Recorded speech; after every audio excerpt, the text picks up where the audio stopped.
So we're going to go ahead into this side first. And we've got our bird cut out, and then I'm just going to cut the little stomach part off. And you just want to make sure you keep track of your pattern pieces.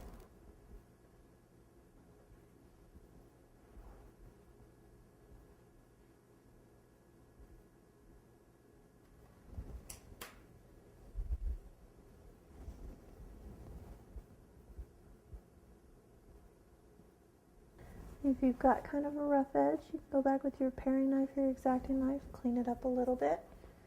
But remember, we're going to go back and we're going to paint all this too. So don't get too discouraged just yet if it's not quite perfect. However, you do want to clean up any kind of extra cornstarch. For that, I just recommend using a damp brush.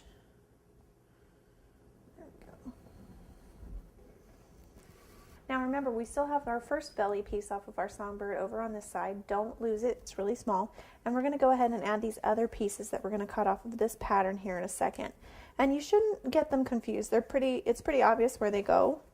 But if it helps, you can just keep them on opposite sides of the counter. Or if you have really, really small handwriting, you can of course label them.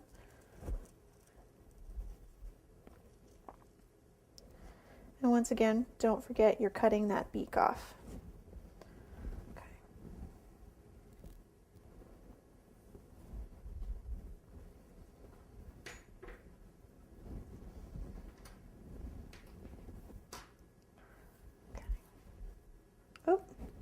I actually made a mistake. I forgot to take those belly pieces off. So what I'm going to do is this is what happens if you make a mistake. Go ahead and use that same kind of pin technique to mark the parts you need to remove.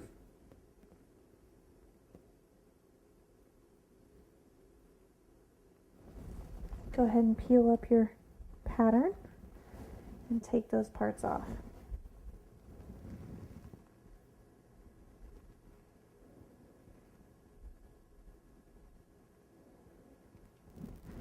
If you're having a hard time figuring out where it's supposed to go, feel free to always kind of line your pattern back up, and that'll help you figure it out.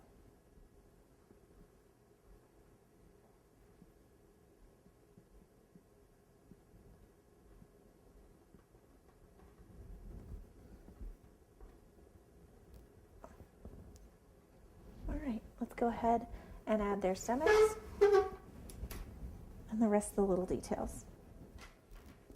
Now I'm putting yellow for their bellies, but you can use just about any color you like.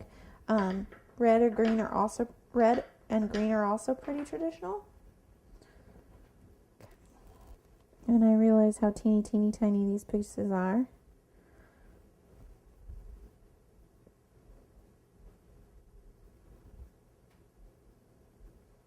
Just do your best at getting them on there.